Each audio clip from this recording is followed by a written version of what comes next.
Vandag praat ons oor verhouding met God. En hier op my Loka beker, julle kan bietjie gaan kyk op die Loka website, hulle het die pragtigste bekers, met die pragtigste, ek kan amper sê declarations, en goed wat jy in jou lewe kan hê. God het altyd tyd vir jou. Kyk bietjie op die Loka website, hulle is baie oulike goeders. Kom ons praat vandag in dag 5 oor die verhouding met God en weet dat God altyd tyd het vir jou. Neem asseblief jou eie Bybel en soek die verse op. Ek lees uit die Afrikaanse ou vertaling, 53, die 33-53 vertaling lees ek uit. Kom ons lees Johannes 1 vers 12 tot 13.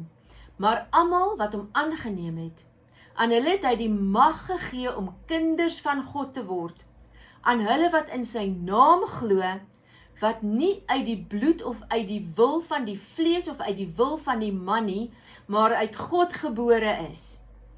Dit beteken dat die wat weergebore is, in God se familie is, wat aangeneem word. Intimiteit met die Vader, om weergebore te wees, maak 'n persoonlike, intieme verhouding met God moontlik, waar gelowiges hom kan nader as hul hemelse Vader.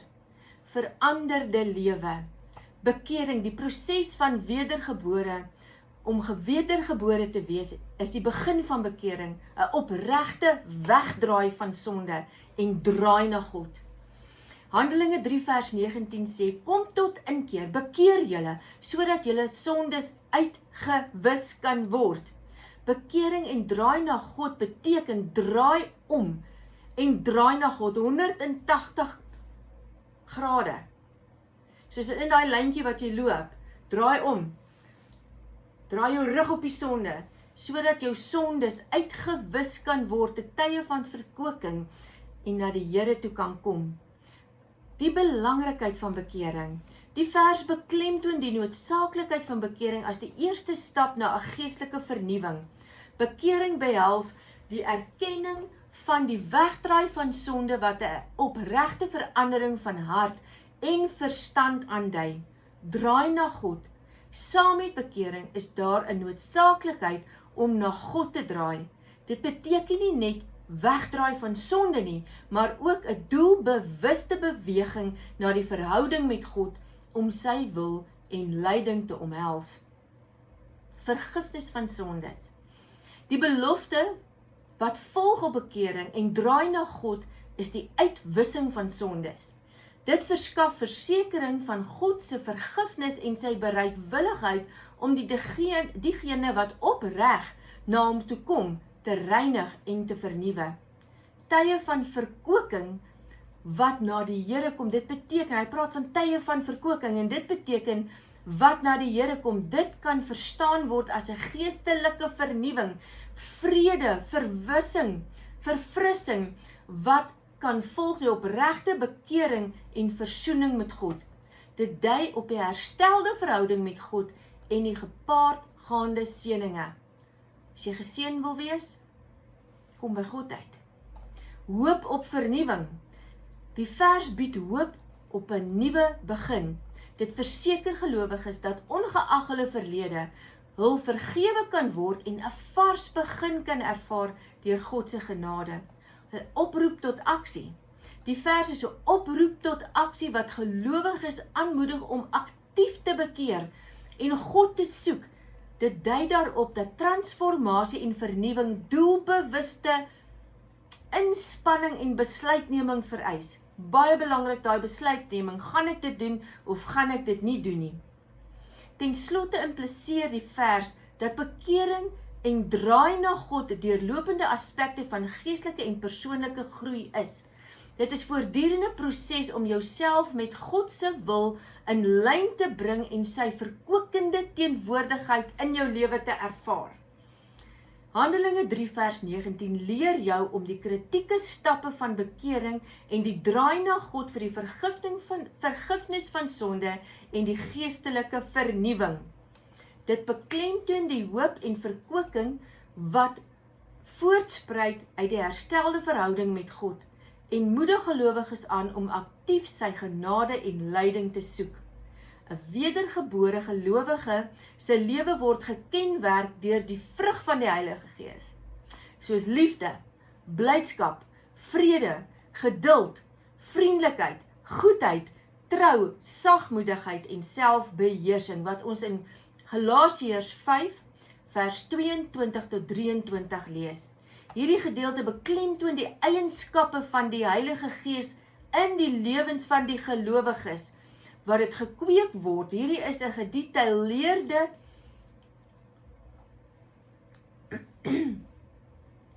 hier is 'n gedetailleerde kyk op elke aspek. Ek gaan net 'n slukkie vat gou.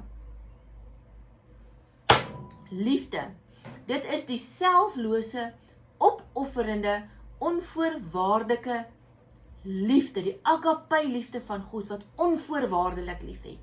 Jy oordeel nie, jy het iemand lief met die liefde van Christus. Dit is die liefde wat God aan die mensdom toon en wat gelowiges geroep word om aan ander te toon.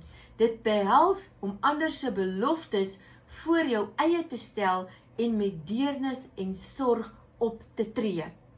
Blydskap in hierdie konteks is 'n diep blywende innerlike vreugde wat nie afhanklik is van eksterne omstandighede nie. Maak nie saak of die oorlog buitekant woed nie. Die vreugde en die blydskap van God is in jou binneste. Dit is gewortel in die verhouding met God en die versekering van sy liefde en verlossing. Wat is vrede? Dit is die gevoel van rustigheid en harmonie wat kom van vertroue in God en om sy wil uit te leef. Dit behels die innerlike kalmte en vermoë van die Gees om alles in kalmte te handhaaf, selfs in die moeilikste situasies. Verdraagsaamheid en geduld. Hierdie is nie 'n gawe van God nie, dis 'n werkwoord. Dit verwys na die vermoë om teëspoed en lyding met 'n positiewe gees te verdra. Dit behels om stadig tot woede te wees, volharding te toon en jou verhouding onder druk te plaas. Daai houding van jou, as jy wil kwaad word, om dit terug te plaas en die vrede en kalmte van God te ervaar voor jy iemand antwoord. Vriendelikheid behels om met deernis en oorweging teenoor ander op te tree. Dit is 'n verhouding van vriendelikheid, vrywilligheid, welwillendheid, wat daarna streef om goed te doen aan ander. Goedheid. Goedheid is morele integriteit en deug. Dit behels om te doen wat reg en voordelig is vir ander en weerspieël die geregtigheid van God in jou dade. Getrouheid.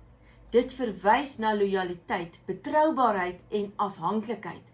Dit behels om betroubaar te wees in jou verpligtinge en standvastige geloof in God te handhaaf. Sagmoedigheid. Ek dink dit is ook 'n werkwoord, dit is nie net 'n gawe van God nie. Sagmoedigheid word gemerk deur nederigheid en saggeaardheid.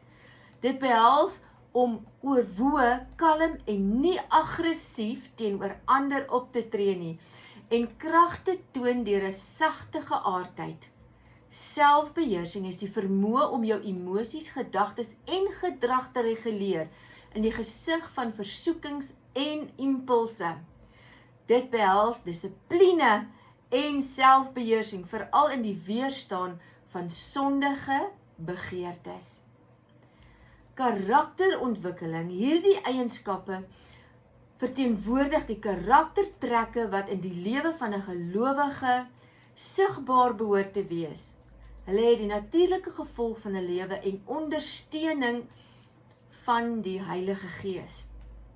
Bewys van 'n geestelike groei is die teenwoordigheid van hierdie eienskappe teen die geestelike volwassenheid en groei. Dit toon hoe die gelowige getransformeer word om die karakter van Christus te weerspieël. Die kontras met sonde natuur. Hierdie deugde staan in kontras met die dade van die vlees, wat vroeër in Galasiërs 5 vers 19 tot 21 genoem word. Maar die vrug van die Gees weerspieël 'n lewe wat deur die Gees gelei word, in teenstelling met een wat deur die sondige begeertes oorheers word. Die vrug van die Gees dek 'n breë spektrum van gedrag en houdings wat aandui dat die gebalanseerde Christelike verskeie aspekte van die persoonlike verhoudingsdeugde insluit. Teen sulke dinge is daar geen wet nie.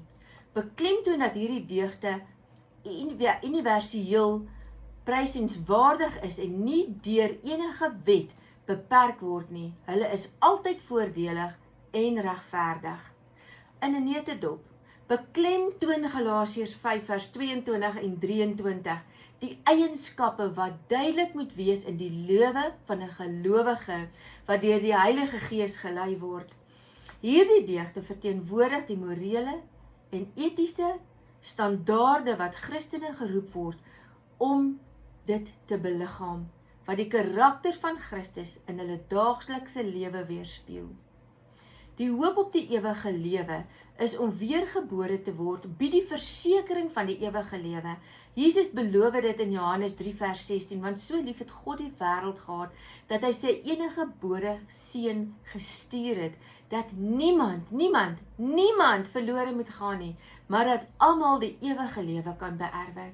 Die koninkryk van God is 'n toegang wat gereserveer vir diegene wat weergebore is. Dit sluit nie die ewige lewe na die dood in nie, maar die ervaring van God se heerskappy en seëninge in hierdie ewige lewe, in hierdie lewe, nou waar ons lewe, om in die ewige lewe in te gaan.